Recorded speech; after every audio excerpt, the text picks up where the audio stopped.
Welcome back to the show where we run you through all the Dolphins news you need to know about. After running through the news you need to know about, we run you through the fan Q&A where we answer fans' questions. And we have a lot to talk about in today's show. Obviously, the Dolphins are on a roll at 9-5, set themselves up very nicely to make the playoffs for the first time since 2016. So we're all happy about that, especially since it's around the holidays. That makes the holidays even that much sweeter. So let's start here, which you guys already know about this, but we're going to talk about it anyway. Dolphins pro wide receiver Isaiah Ford to the active roster. If you guys watch the Patriots games, you would know that he caught a football in the flat, and he's pretty much had his job taken. If we're being honest, Lynn Bowden is the slot receiver of the future. I think we can safely say that. I know it's 2 games, but it's been consistent in back-to-back games. Really, honestly, sorry guys, the news in the background, but honestly, a very underrated trade. Another really nice trade. 2 really nice trades this season by Chris Grier. We think about the Adam Shaheen trade, which has been very beneficial, especially in the red zone. And then you think about the Lynn Bowden trade, which he got him on a rookie deal, traded a player that he didn't really need in Raekwon McMillan. And it seems to me, at least from what I've seen so far, is he's going to be a very good player for a long time. And he's going to fill that slot role very nicely. Against the Chiefs, he had over 80 receiving yards. And in this game, he was really just kind of all over the place, doing a lot of things. I said this in the last episode, but he really does. He is a very Deebo Samuel, maybe a little bit less physical than Deebo Samuel. Jarvis Landry type of a player, kind of a utility guy, but he's also a really good slot receiver. He ran a really nice route in the end zone that Tua kind of missed him on, but he's a nice route runner. He's a nice chain mover at receiver, and he's really good after the catch, and that's something that we really needed. So yeah, and then in this game, he had only 37 yards, which seems a lot less than I thought it was, but I did think he had a good effect on this game, with some key receptions in this game. Durham Smythe was actually the leading receiver. We didn't really pass that much, obviously, but I feel like he made a nice couple plays against the Patriots, and I think he's got a very bright future. So just wanted to shout that out. Just another nice trade by Chris Grier, and another nice move by the front office with Shaheen and Lynn Bowden, which was pretty much a steal. And I think he'll be on the roster for a long time. I think he's not only going to get better, but make a lot more impactful plays for the Miami Dolphins in the future. So Isaiah Ford, kind of the odd man out. I don't even know how you would really work him into the... Maybe he plays a little bit more on the outside. I don't know. Even though Lynn Bowden does move in the backfield, so maybe in certain packages he would start there. But Isaiah Ford does bring a nice veteran savvy to the team. He's a good chain mover. He's a good security blanket. So I think it's nice to have him back on the roster. But Lynn Bowden taking his job. That's all I got to say. Lynn Bowden's very good. So let's move on to the next news story. This comes from Pro Football Rumors. Xavien Howard wants a new contract. Dolphins cornerback Xavien Howard just earned the second Pro Bowl bid of his career. And now he's looking for a renegotiation. He is now the 6th highest paid corner in the NFL. And he wants to renegotiate his contract. So this is going to be interesting because there's been a lot of rumors around Xavien for a long time about, obviously him being traded. 2 years in a row, really. And now he wants a new contract. He did get his new contract extension. It's going to be interesting to see how they handle this. Hopefully it goes smoothly and nothing bad happens. I don't think anything will happen, especially after this season. You can't get rid of a player that might win Defensive Player of the Year, and who has been the Defensive Player of the Year. I don't think you can make an argument for anybody else. I know a lot of people like DeForest Buckner. Maybe I don't know who else you would put on that list. Aaron Donald's always on that list. I don't know. I really don't know who else you would put there. In terms of who's the Defensive Player of the Year, I think it's Xavier's pretty much the no-brainer. And if he gets the double-digit interceptions, which he will, it's got to be a no-brainer. I mean, from PFF, not only is he great when you watch him, but analytically, he's really good as well. So there's not really any area of his game, statistically or film-wise, that you could sit there and say that he's not the defensive player of the year. So I don't think you can get rid of a player that won defense. I hope he will, and I'm sure he will. If we get Coach of the Year and Defensive Player of the Year the same year, that would be awesome. But he should get it. I don't think X is going anywhere. I think he'll get his contract extension. The Dolphins have plenty of cap space in this next offseason. So I wouldn't worry about that too much. I think everything will be just fine. I'm sorry about all these noises in the background here. This next news story comes from Pro Football Rumors. The Miami Dolphins have waived wide receiver Antonio Callaway. So, I want to bring this up because I was very excited for Antonio Callaway. I think we all were. I don't know what really happened. I don't know. I don't know what happened, ladies and gentlemen. I have no idea. I couldn't tell you. He when he saw the field, he had a drop, one reception, which was a nice reception, and that's it. Didn't get a lot of playing time. When he did get playing time, he was non-existent. Really didn't use him in any creative ways, which is probably a big tell that he wasn't the same player that he used to be. And I trust Flores and Chris and Chan, to evaluate that and know if someone's good or not. I think we can safely say that now. So it's not like, a Wes Welker situation or Rob Ninkovich situation where they are very talented, but they're given up on. I don't think this is one of those situations. I know this is. I think they've earned enough trust to say that, but I don't know, man. It never worked. It is what it is. We got to move on. Clearly, one of the biggest issues of this team is receiver at skill position. Not only that, but running back as well. I like Ahmed. Gaskin's a good player. I just feel like those two positions need to be touched upon a little bit. Breida looked good. We're going to talk about that here in a second, but Breida looked pretty good in this game. But clearly, I mean, if it's another tight end, he needs more weapons. I think we can all agree with that for consistency. This offense needs to be more consistent. And I think the number one need is receiver, because I do like the running backs. Ahmed and Gaskin, I think they're good enough. They're more than good enough to have a good running game consistently. And Breida, too, if he's got good blocking. He's not going to carry a bad run game, though. And I think we kind of figured out some stuff schematically in this game to get the run game going a little bit. But, like we were talking about the Antonio Callaway situation, this team definitely needs, and I'm glad that Lynn Bowden is coming on as strong as he is, but this team needs at least one more player at both of those positions. He needs someone else who can stretch the field vertically at the receiver position and kind of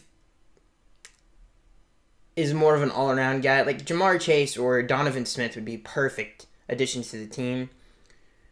Not only can they stretch the field vertically, but they can also do a variety of different things at the receiver position. And that's something that this offense needs. They need a little bit more playmaking on the offensive side of the ball. And I think that's clear. With this whole Antonio Callaway situation, with the way this team is played sometimes, I think Tua needs just at least two more guys there at the running back position, at the receiver position. And you could add a veteran receiver in free agency and then add another one in the draft. And I don't think that would be too crazy. I mean, if you think about it, Devontae Parker is the only proven receiver on the team right now. And it's not even a debate. Mike Gesicki is a tight end, so not counting Mike Gesicki. Devontae Parker, Lynn Bowden are the two best receivers on the team right now. Preston Williams, I don't think you can trust with his injury history. And do you really want to rely on that going into another season? He's talented, but Devontae Parker and Preston Williams are pretty much the same player. So you got to make a decision there, and I think you just kind of have to move on from Preston. if I'm being honest. Go get a veteran receiver. Maybe Albert Wilson is that veteran presence that we need in terms of him coming back. Maybe you settle for that, and then you do something in the draft. But I definitely think you have to get... If it's me, I'm getting Jamar Chase or Donovan Smith. I think that has to be the move for the Dolphins.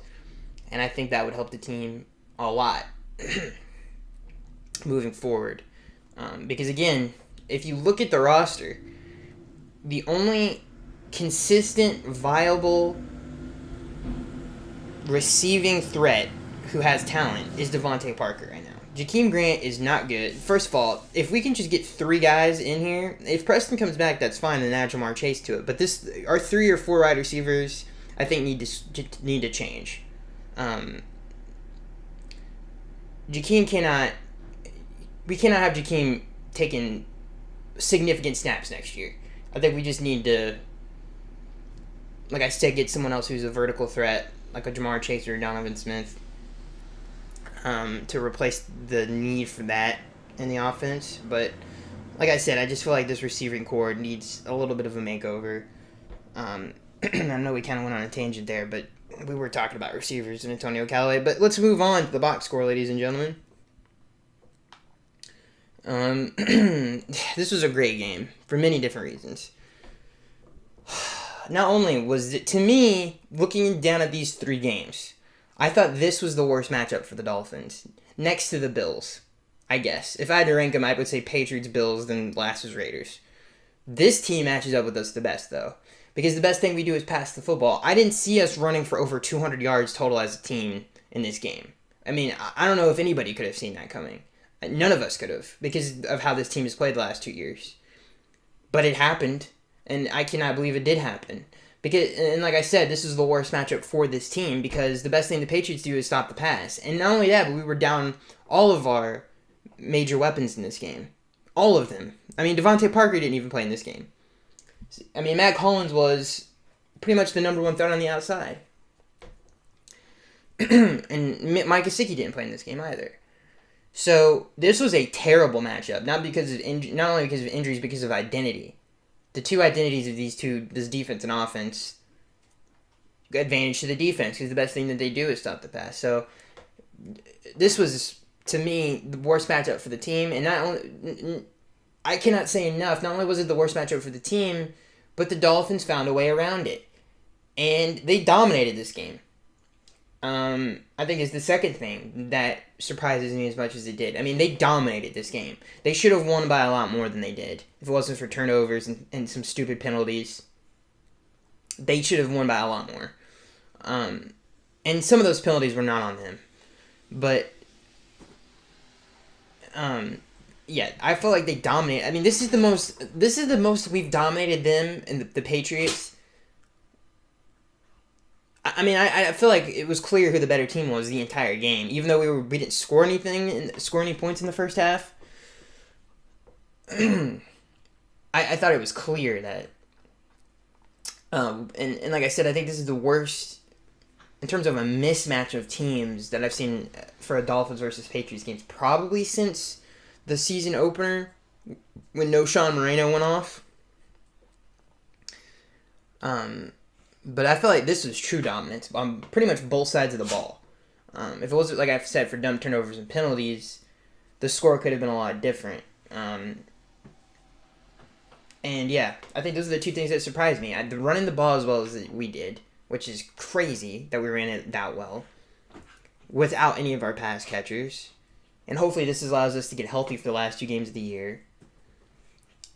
But also the dominance of the team in general. And the game plan was awesome. So let's get into that. The Dolphins win 22-12 in Hard Rock Stadium in their home finale of the year. On, like I said, a clutch win. Clutch. This win cannot be understated. I know a lot of people aren't taking it this way, but it was the worst matchup for the Dolphins the last 3 games of the year, in my opinion. Especially, like I said, with these last 5. And to get around it like they did is pretty awesome. So let's start. Where do we go here? We'll start with the defense. The defense pretty much dominated this game, and again, the run. Again, if we contrast both these games from this game to the first game of the season, I think the biggest difference between these two games is turnovers and probably from the familiarity with the team, with everybody, and how plays were called on both sides of the ball. I think those are two big differences between the two games. And it's nice to see how much growth not only did the coaching staff have, but the personnel on the team had since the last time they played this team. And I think the biggest one you saw was the run defense. The Patriots finished with 10 carries for 74 yards with Sony Michel. Cam Newton was the second leading rusher with 9 carries for 38 yards. Cam Newton was pretty much taken out of this game. And you got to think, the run game really wasn't working for them on a consistent basis. They had a couple runs in this game, but they had the lead going into halftime, and the Dolphins took it back. So I think that's a pretty big tell of how well the defense played, because they didn't get ran on. Because, again, the Patriots had the lead, and they didn't even allow a touchdown in this game. This defense is out of control good. Jacoby Myers, surprisingly, finished with 7 receptions for 100 yards on a couple of, busted coverages, and he had one real nice route in the slot on a blitz. But other than that, I think most of the points and yards the Patriots can thank Cam Newton for, because Cam did a really good job in the pocket of avoiding pressure, extending plays, and finding people downfield. I can name 3 or 4 plays. If he doesn't have that mobility and Cam Newton's way of kind of dancing around pressure, which he still has at his age, which is crazy with the amount of hits he's taken, they don't get 12 points in this game. I don't think there's... If they had Jarrett Stidham in the game, or, I don't know, Brian Hoyer, this game would have been even worse for them. So, yeah, and I'm very happy with the way the Dolphins... Because mobile quarterbacks have been sort of an issue for this team, and to me, I mean, there was a couple of plays where he extended drives, but for the most part, they did a really nice job of keeping him in the pocket. They did a great job covering downfield. Again, did not allow a touchdown in this game. Yeah, the Dolphins did what the Dolphins defense does all year. They dominated. They had a really nice game this game. I would say Jerome Baker had a really good game in this game. Van Noy had a nice game. X would have had another interception if it wasn't for Kyle Van Noy. Byron Jones, Xavien Howard. The safety play was really good in this game. Ogba had a nice little game in this game as well to get to 9 sacks. All around, great game plan, as usual. And I think the biggest thing in this game is the difference between the two games and how much the Dolphins have grown. Because the Patriots really don't have enough room to grow, which is not normal for the Patriots. Usually they're flexible each and every single week, but their personnel really limits them for what they can do creatively. And so they're pretty much the same offense that we've played them in week 1, and it was just a different result. And I'm really, really proud of that, and really proud of, like I said, I think that's a testament to the coaching staff and how good of a job that they do. And hopefully Brian Flores gets Coach of the Year. He deserves it. So let's move on to the This is the mind-blowing part of this game. Let's move on to the offensive side of the football. Tua had a good game for what he was throwing to bubblegum wrappers and empty Coke cans, because it was a problem. I mean, there was nobody to throw to on a team that plays a lot of man defense.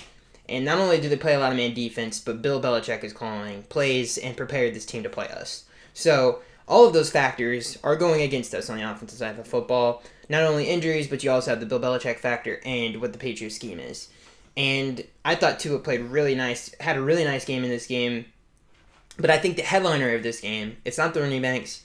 It's whatever the heck Chan Gailey saw in practice. I mean, not only did Big Fish, a.k.a. Solomon Kinley get injured in this game, but Michael Dieter came in and had a really good game. A really good game. And I don't know what in the God's name they saw in practice, and again, the Patriots are not good at defending the run. They're not very big up front, but they're not this bad at defending the run. And the pistol formation, it was basically what we talked about in the shotgun with all of the motions with Jakeem Grant, except this time we didn't even have Jakeem Grant in this game. It was Lynn Bowden.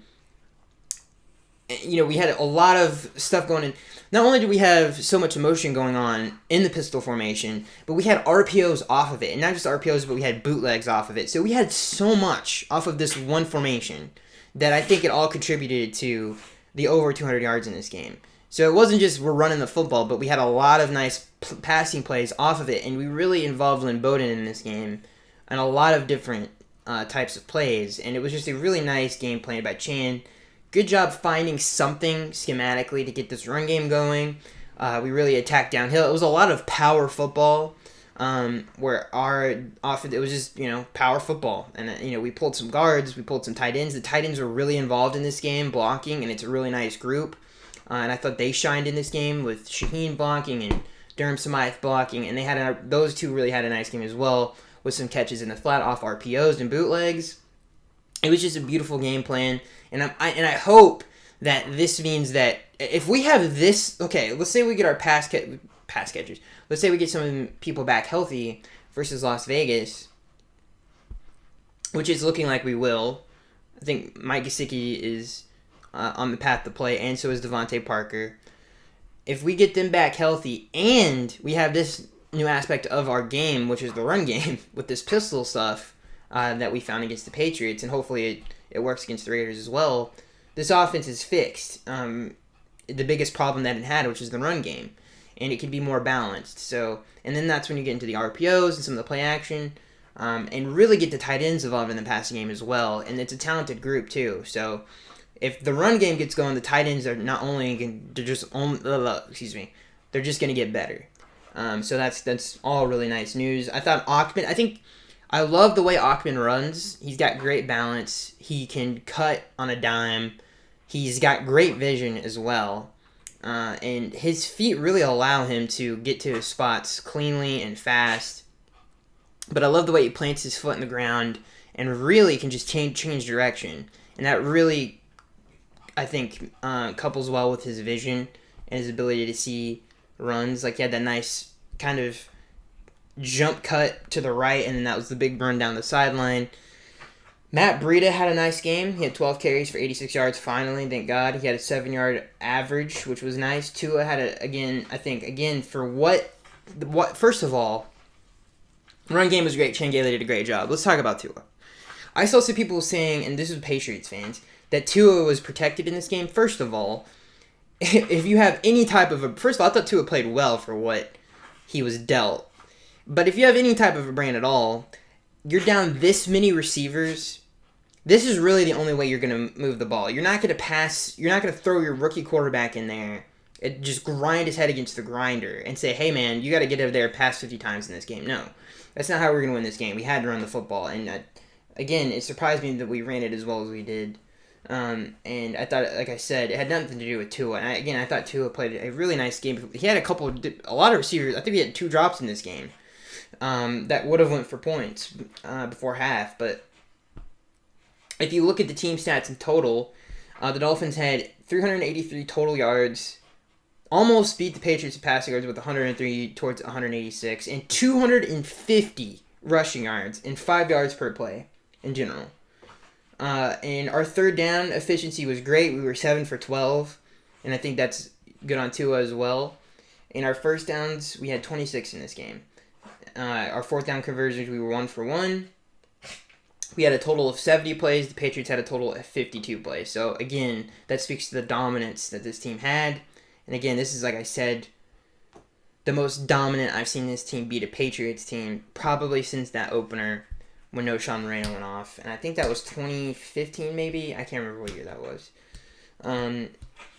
So, yeah, all around a great game. And Tua, again, I don't understand how Tua can take any criticism in this game. I love Tua. He's having a great season. The dude has 12 touchdowns to 2 interceptions in 7 games. Okay? I don't know how many games Joe Burrow played before he got hurt, but he had 13 to 5. Okay? And so I think Tua's doing a really nice job. He has more touchdowns, I believe, or he tied Tannehill's touchdowns that he had his entire rookie season. I believe. I think Tannehill had 9. I can't remember. I think it was. It was like a little bit over 10. His rookie season, maybe. I can't remember what it was. But yeah, I think Tua's having a really, really, really underratedly good rookie season. All right, let's move on, ladies and gentlemen. What are we moving on to? Oh, the fan unit. Let me look at this Tannehill thing. So Tannehill's rookie season, he had 12 touchdowns to 13 interceptions. So yeah, Tua has matched that in 7 games with far less interceptions with 2. So there you go.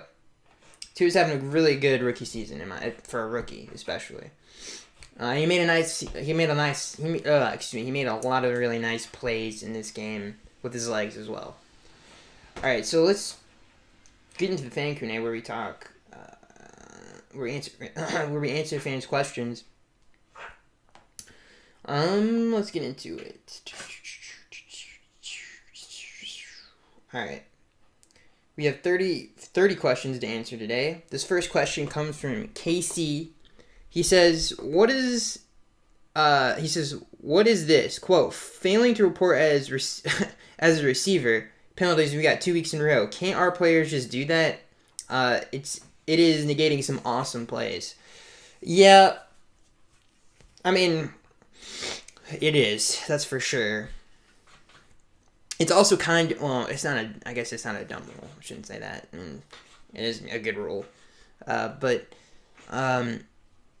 Yeah, it sucks. I mean, first of all, football is the worst when it comes to, like, you get a big play and then you celebrate. Like, the return for the touchdown, obviously the ball touched Christian Wilkins' thigh while he was standing out of bounds. But I didn't see that at the time, and in real time, I'm freaking out. We go up 7-3 at that time. It's obviously a big game. It's a playoff game, basically. And then you see it didn't count, all that stuff. It sucks. Yeah, the refs were kind of rough on us in this game, I felt like. With some like illegal contact penalties that illegal contact when the Patriots were backed up on third down, they would have taken the snap in their own end zone, and then they on the play before that they called illegal contact, which I didn't think was illegal contact, but it is what it is. You got to move on. I thought the refs were kind of a little iffy in this game, but yeah, it sucks. 2 weeks in a row to have that happen is rough. This next question comes from AMV. He says, "Hey Skaggs, I thought Chan called one of his best games, especially in the second half. There were 2 play designs in particular that I thought were really exceptional. One being the third down conversion with Perry in motion, and then he takes the snap, and the other being the 2-point conversion." Your thoughts? Yeah, I thought, let's talk about the 2-point conversion. So they ran that exact same play Chan Gailey did against the Patriots when the Jets beat them in MetLife Stadium when they went 10-6 that season. They ran that same play with Brandon Marshall. So I thought that was a nice little callback to that game, which is a good play versus man coverage. Yeah, and he's a very creative, especially in the red zone. He's very creative, surprisingly creative for a man of his age. He's seen a lot of football, but he just keeps kind of innovating, which is nice. And like I said, I think the best thing that Chan does is his red zone offense is very good. So yeah, I think again, very creative play caller. And yeah, he's pretty awesome. Sometimes he's been a little bit conservative this season, I think is my biggest criticism, but I don't think you're going to see that again this season. This next question comes from Jack Pack.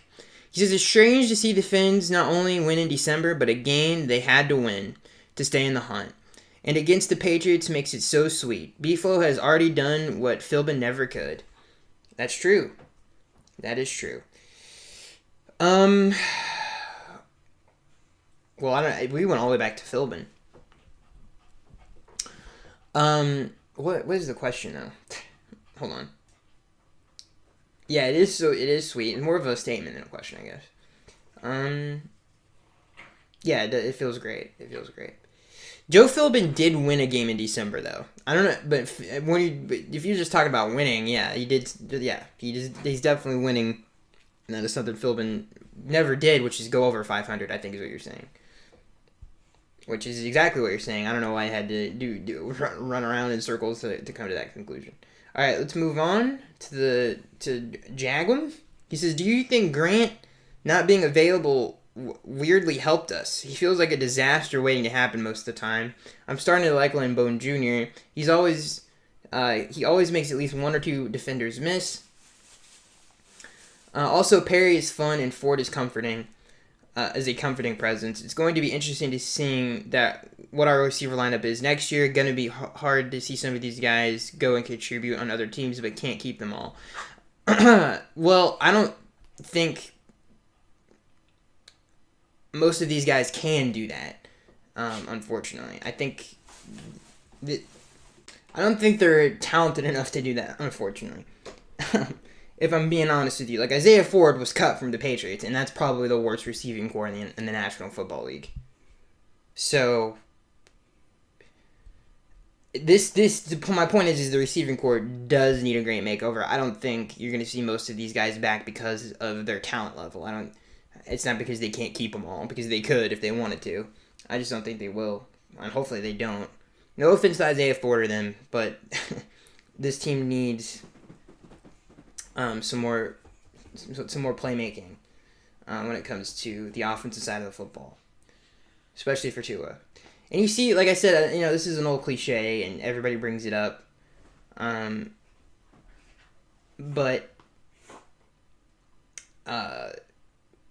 people bring up all the time. Well, you saw that what the Seahawks did for Russell Wilson, even though that's a dumb example because they got DK Metcalf. I think in the end of the second round. So it's like, yeah, they really went out of their way to do that for him. But, like, people like Buffalo, they go out, they trade a first-round pick for a receiver like Stephon Diggs. Going Kirk Cousins with Justin Jefferson. Excuse me. Stuff like that. You want to actively build around your rookie quarterback. It's like anything. You want to, not only make his job easier, but you want to add talent to the team.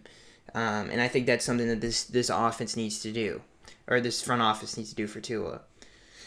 I think we can all see that with this. Like, my point is this receiving core does need a makeover. This next question comes from Jagam again.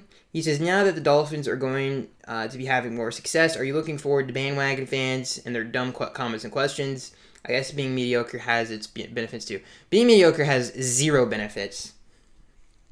I would gladly listen to people jump on the bandwagon and to not say anything intelligent. Then go 8-8 every single year or 6-10 every single year. It's been a nightmare. Especially these last 3 years have been an absolute nightmare. I wouldn't, 2019 was a nightmare, but I think we all expected it to be a nightmare. But Fitz kind of made it okay. But the years before that, with Brock Osweiler and Jay Cutler, were absolute nightmares, dude. I never, ever want to relive those seasons again. They were awful. They were god awful, dude. They were they were so hard to watch. Let's move on to Eric. He says, why hasn't Antonio Callaway been doing anything? I don't know. I guess he's not what we thought he was. Unfortunately. This next question comes from Nothing Face. He says, are the Dolphins ever going to run up are they ever going to run that up-tempo offense for a whole game instead of waiting for the second half to turn Tua loose? And I would love to see what Tua's stats would look like if the Dolphins didn't drop so many passes. I think most of the most impressive throws he's made were dropped after throwing into tight windows and hitting his receiver in the hands or chest. I do agree with the drops. That needs to stop. I don't understand what's going on with the drops because Tua throws a very catchable football. I don't understand. It's always a tight spiral. It's always accurate. I don't understand the drops. They need to stop. The drops need to stop. It's time to stop. It's time to stop the drops. But, we never really did the up-tempo offense in this game. We just ran we just ran it down. Literally the entire game. There was no point in this game that we could not run the football. We just turned the ball over and committed stupid penalties. That's what stopped this offense, and drops. That's it. This offense was rolling the entire game. This was the first time that the up-tempo, empty, no-huddle, shotgun stuff wasn't the answer. All season long. Really for the last 2 years. They actually ran the football in this game. So hopefully that continues and that trend continues because running game makes everything easier and all the best offenses in the NFL have a really good running game. So I'm hoping that everybody can stay healthy, not get infected with COVID, and we can really ride this run game for the rest of the season because that would be awesome. But you are right about these dang drops. They're out of control. This next question comes from SM. He says, Mr. Skaggs, your thoughts on the 49ers signing Josh Rosen? Merry Christmas. Appreciate that. Good for Josh Rosen. I hope he finds great success in San Francisco. He deserves it. And we'll see. We'll see what happens with that. He fits their offense, and Kyle Shanahan, I mean, dang, to be honest with you, I think they would have liked to have Rosen earlier in the season with some of the way their quarterbacks have been playing. I think he's better than both of those guys on the roster. This next question comes from JF, not Jimmy Garoppolo, but Nick Mullins and CJ Beathard. This next question comes from JFG. He says, Skaggs, do you think that Lynn Bowden can be a starting receiver for us in the future? Absolutely. Absolutely. This next question comes from Beef. He says, hey, Skaggs, the Jets just lost their first game. You mean lost their first game of their perfect season against the Rams. I see what he's saying. Do you think they will also lose against the Bills and the Patriots? Probably. I don't know. I think the Patriots can beat the Bills. Not that it matters anymore, I guess, but yeah, that probably will happen. They're not a very good team, obviously. This question comes from Scar. He says, "What's up, Skaggs? What was different from the first half offense?" There was zero. To answer your question, Scar, there was no difference between the first and second half. Okay, we were running the football the entire time. We just had dumb penalties and dumb turnovers. Okay, and drops. That was it. That's what stopped the offense in the first half. If that didn't happen, with obviously that turnover in the red zone. The drop that Matt Collins had before half was devastating. We had some stupid penalties, and that's it, ladies and gentlemen. That's really it. They never stopped the run game at all. So we almost had two people go over 100 yards rushing. They just never stopped it. We had one drive in the second half where we passed once. So I would just say it was kind of just bad luck in the first half, in my opinion. Because we did the exact same thing we did in this first half and the second half. We really didn't do anything that much differently. So, yeah. This next question comes from Beef. He says, to follow up my question about our game against the Raiders, how big of a challenge is this game for Tua at quarterback? Do you think he'll play against Carr or Mariota? And do you think John Gruden will make it hard for Tua? They don't have... First of all, their best pass rusher isn't going to play in this game. Well, not their best pass rusher. Max Crosby is their best pass rusher. But probably their best run defender on the front line isn't going to play in this game. Their defense, I don't know. It's been kind of strugglezilla for them for the last 2 months on defense. And, yeah, I don't know. Their defense, I don't want to talk too much smack about their defense, but it's not crazy. It's not better than the Patriots' defense. And it's just not. And who would I rather play, Carr or Mariota? That's a tough question. Because Mariota can do stuff with his legs. I don't know. I don't really care. I just want to beat the Raiders. That's all I care about. But that's, to me, it's just kind of the flip of the coin, in my opinion. But the defense side of the football, they're not that crazy on defense. They fired their defensive coordinator. They've been struggling on defense. So, yeah. This next question comes from Beef. He says, ho, ho, ho, Merry Christmas, and how about them Dolphins? Hey, Skaggs, boy, does it feel good to get a win against the Patriots. The Dolphins have 2 games left. Do you think we could pull off the win against the Raiders this Saturday after Christmas? That means the Dolphins will have less than a week off. Not only that, are the Miami Dolphins still in playoff contention? Okay, hold on. Let me go back. Everybody, we're in back. He says, do you think we can pull off a win against the Raiders this Saturday after Christmas? That means the Dolphins will have less than 1 week off. Not only that, are the Miami Dolphins still in playoff contention? So you're saying the week before, will we still... That's yeah, I would hope so. And I definitely think the Dolphins they can beat the Raiders. They're a better team than the Raiders. So yes, they can beat the Raiders. And yeah, hopefully we can get to that week where it's for all the marbles in Buffalo. That would be awesome. This next question comes from Stanley. He says, "Are we finally going to the Super Bowl?" Well, I don't know about going to the Super Bowl, but I think if we do get into the playoffs, we 1,000% can win a game. I think if I'm correct on this, now seeding might have changed because the Steelers have lost so many games. But if we do get the Steelers in the first round, I think that's a very good matchup for the team. Because they can't really run the football. They're a pass-heavy team, and Ben Roethlisberger is a slug. So I think we match up well with them. This next question comes from SM. He says, Mr. Skaggs, have you ever seen a team do so well with so many rookies? Name the position, and chances are we have a rookie chipping in. Yeah, I mean, it's a really good class. Brian's a very good coach, very good at finding talent, and, all of those things. Yeah, but I can't really recall. This is one of the, I think, probably the most impressive, and I know because I am a Dolphins fan, but it is probably the most impressive turnaround from year 1 to year 2, I think. I don't think we saw the dominant, I always had faith in the defense, but this kind of dominance is a little surprising. And I think this team has so many things to look forward to in the future, dude. It's got so many you can't even fit it all in the English language. It's that many things that they have going for them. This next question comes from JFG. I think we answered your question. No, you have another question here. This next question comes from SM. He says, Mr. Sky saying yes. We gotta clip that out. From the point of the rest of the Dolphins games will be on the road. From this point, the rest of the Dolphins games will be on the road. There is very little home field advantage with only a few fans in the stands. This could be a perfect storm if we're able to get healthy at the right time and not have to worry about fans in the stands. Thoughts? Yeah, that is true. Yeah, it definitely makes things easier. And I think, to me, and I'll say it again, and I'm not joking, I thought the Patriots game was the toughest matchup. This next question comes from JFG. He says, Skaggs, you're the GM. With the Texans pick we acquired in the first round, somehow Micah Parsons, Jamar Chase, and Devontae Smith fell to us. Who are you picking and why? I'm picking Jamar Chase. Jamar Chase is a very, very... And I know he didn't play...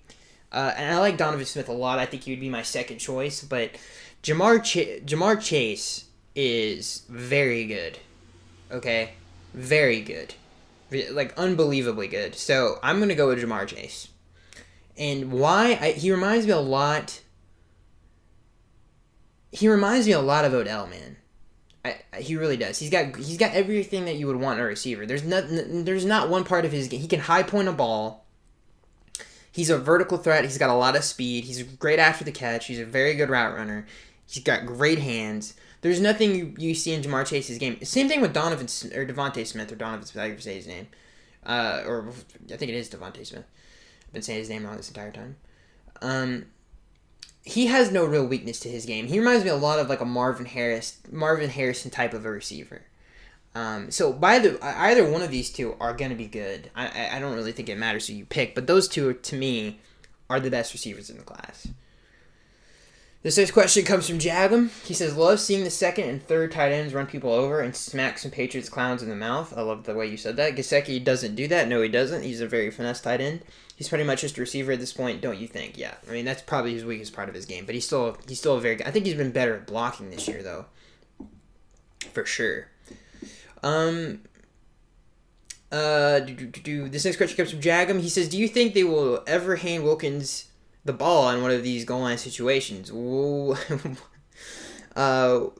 want it to happen. I bet he's working on his ball skills. Love the guy. I mean, he has a touchdown reception on his resume. So I think if they were willing to allow him to do that, I think they could hand him the ball too. Maybe we'll see that. This next question comes from JagPack18. He says, so have they finally found a running game, or was New England that bad? Would you bring back Matt Breida based on that game? No, I wouldn't. Not based on one game. I'll have to see the last two games, and hopefully they did find something. I think this pistol formation, with the amount of accoutrements they have on it, with all the stuff they can do off of that one formation, it just works, especially when you get the run game going. And we have run similar stuff with this pistol stuff before, but I think there's a lot more stuff going on before the snap, which allows it to kind of have a little bit more success, and it's more power football.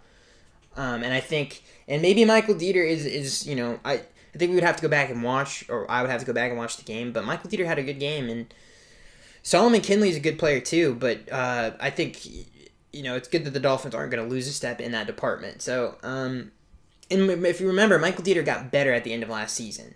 So, hopefully this is something that we can hang our hat on for the rest of the year, and it just kind of keeps going. Alright.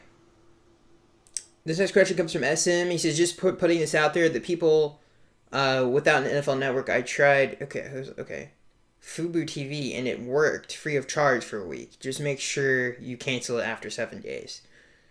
Okay, so if you don't have NFL network, SM says sign up for Fubo, Fubo TV, Fubo, I don't know. And I guess you get a week free. You can get NFL Network for the Saturday night game. I know some of you, like, if any of you can't get it in your local area, or you don't have NFL Pass or whatever, do what SM says right there. You can get it for free, and it might be on Twitch. Someone's got to say that in the comment section below. It might be on Twitch this weekend. This question comes from, so that's another avenue you could watch it. This next question comes from Ethan. He says, what do you think about the Pro Bowl selections? Ogba and Sanders were completely robbed. He says, I know the All-Pro is more important, but I believe Xavien Howard being the only Dolphin selection helps his Defensive Player of the Year chances. Yeah, I don't care. Who cares about the Pro Bowl? I could care less about the Pro Bowl. It's nothing to... Who cares? They're balling out. I know that we want our favorite players on the team to get accolades. I mean, we all want that, but I don't know. Who cares? I mean, Tannehill got robbed one year. I remember one year I was very upset. It's probably documented on this channel, but Tannehill had I think Andy Dalton had 19 interceptions and 17 touchdowns one season, and he made the Pro Bowl over Tannehill, who had like a 27-10 or 12 year, and had a really high completion percentage and everything, and he missed the Pro Bowl. That was the maddest I've ever been at the Pro Bowl. But other than that, Pro Bowl is a joke, and who cares? This question comes from Beef. He says, hey, Skaggs, do you know Dan... By the way, also with the Pro Bowl being a joke, Dan Marino has 9 Pro Bowls, I think. He's one short of 10, which is insane. That always bothers me every time I see that stat. This next question comes from Beef. He says, hey, Skaggs, quick question. If the Miami Dolphins waived... Antonio Callaway, do you think he does not fit our scheme? Probably. I don't know. I think, to be honest with you, any receiver can fit this scheme. I don't think it was that. I just think he's not what he used to be. This next question comes from JFG. He says, do you think that Ted Karras at center has a future with this team? Absolutely, I do. This question comes from Ahmed. He says, this is a good one. He says, what do you think about trading down with the Texans? With the Texans pick, if a team wants to move up for a quarterback and targeting O-line with the first couple of picks. Hyped up guys like Najee Harris often don't deliver and or take some time to develop. Why would linebacker Parsons contribute more than Isaiah Simmons has for the Cardinals so far?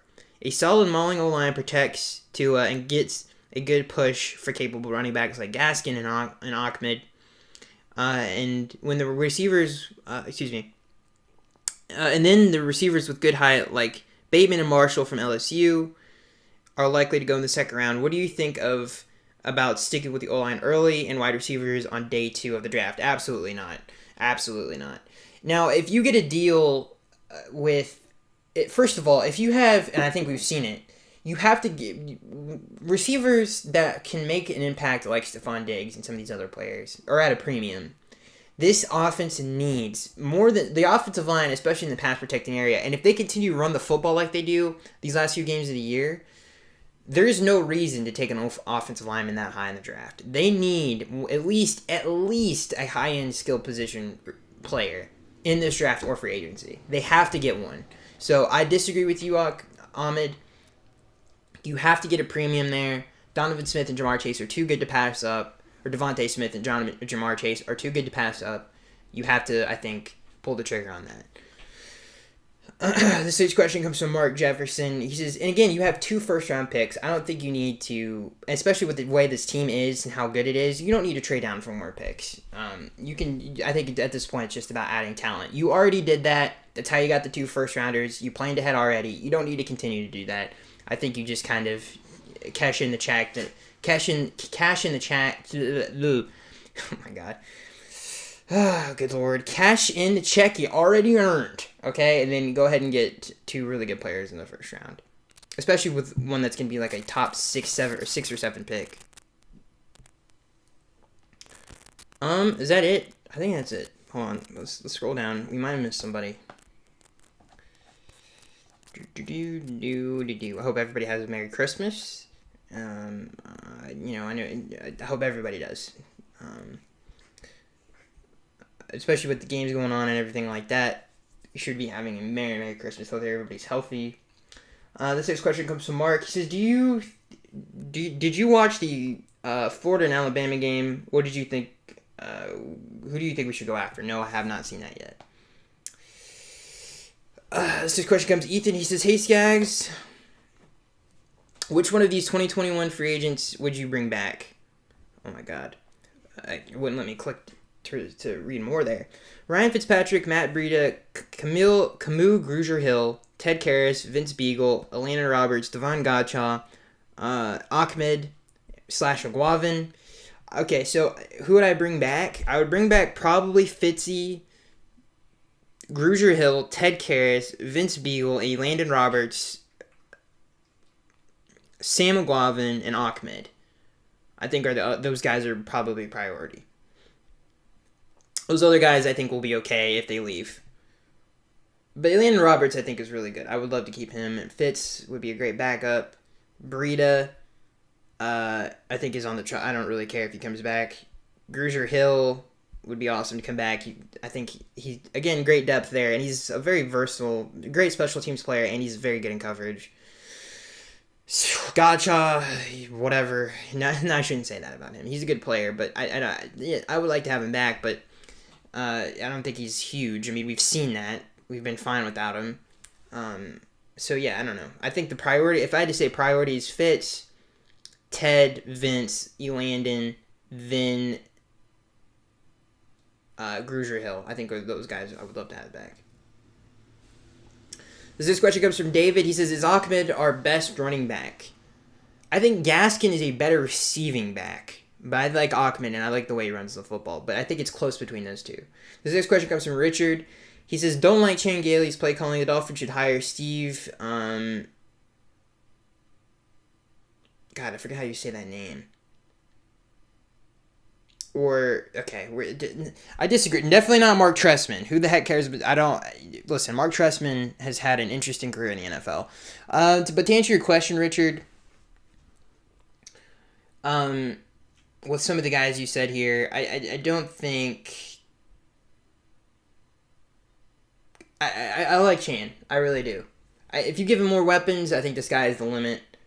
And to be honest with you, if we're being honest here, one of the best red zone play designers I think I have ever seen. I really like his red zone offenses. Anyway, that is it, ladies and gentlemen. I hope you guys enjoyed. I hope you guys have a Merry Christmas and a Happy New Year. But I think we'll do a video for the New Year. Yeah. But yeah, I think it's all I said. It's been a great Dolphin season, and hopefully it continues to be great the last 2 games of the year. So that is it, ladies and gentlemen. I hope you guys enjoyed, and I'll see you guys in the next one. Oh, God, that was a terrible outro. I'll see you guys in the next one. Can't do it mid-burp. Can't leave it on that. Excuse me. Again, we'll say it again. We have to say it again. Hope you guys have a Merry Christmas and a good New Year, and I'll see you guys in the next one.